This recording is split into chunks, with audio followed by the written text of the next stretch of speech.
Hello, and welcome to another edition of Mr. Chappell's Chemistry Screencasts.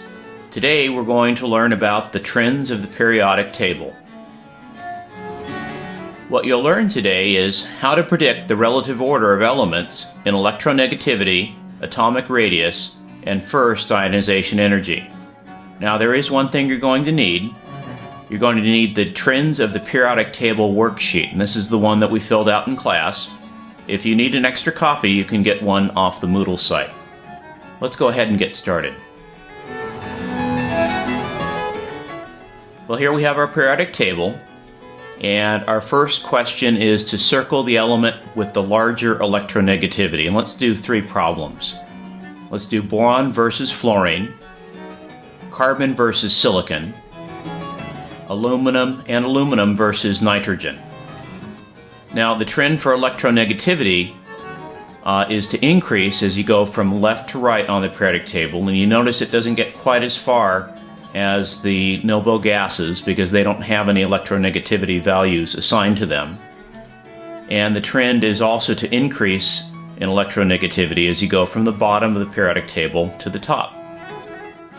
So first thing we want to do is find boron on the periodic table, and there it is, and Mr. Fluorine on the periodic table, and you will notice that fluorine is to the right of boron, and they're in the same period, so that means the winner is Mr. Fluorine for electronegativity.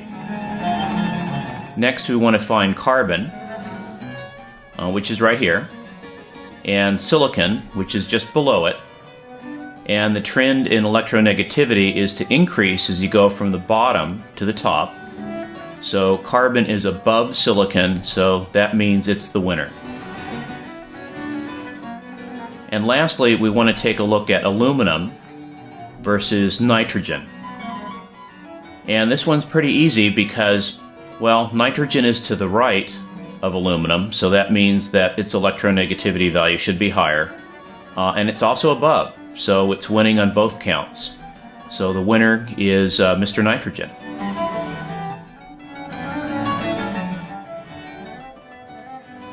Okay, for our next set of problems, let's circle the element with the larger ionization energy. And let's look at carbon versus oxygen, cesium versus lithium, and gallium versus neon. And the left to right trend for ionization energy is to increase as you go from left to right. And you notice this arrow does include the noble gases. And the trend is to increase in ionization energy as you go from the bottom of the periodic table to the top. So first we need to find carbon, and then find oxygen. And oxygen is to the right of carbon, so that means its ionization energy is going to be larger. Next we want to find cesium, it's on the left-hand side of the periodic table, and lithium. And lithium is way above cesium on the periodic table, so that means lithium is going to be the winner. And lastly, we want to take a look at gallium and neon. And this one's pretty easy because neon is to the right of gallium, so that means its ionization energy ought to be higher. And it's also above, which it means it should be higher on that account too. And you kind of expect this because the ionization energies for the noble gases are really up there. And so neon would be the winner.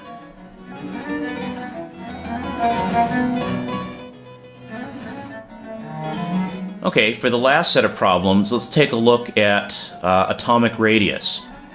And let's look at fluorine versus carbon, arsenic versus nitrogen, and selenium versus chlorine. Now this trend is a little bit different in that the atomic radius increases as you go from the right of the periodic table to the left, and it increases as you go from the top of the periodic table to the bottom. So let's go ahead and find fluorine and carbon is to the left of fluorine, so that means he's the winner. Next, let's find arsenic and nitrogen. And arsenic is below nitrogen, so that means that arsenic is going to be the winner. And lastly, let's find selenium and chlorine. And selenium is to the left of chlorine, so that means it should be bigger, but it's also below, so it should be bigger on that account. Now, you may recall in class that I said that there's a diagonal relationship on the periodic table, a similarity in size. Well, this is the wrong diagonal. The diagonal I was talking about was the one that follows the zigzag line that separates the metals from the nonmetals. So selenium would be the winner. And that concludes our lesson. Okay, it's joke time once again. Hey, you know, the other day I went to a wedding and it was really emotional.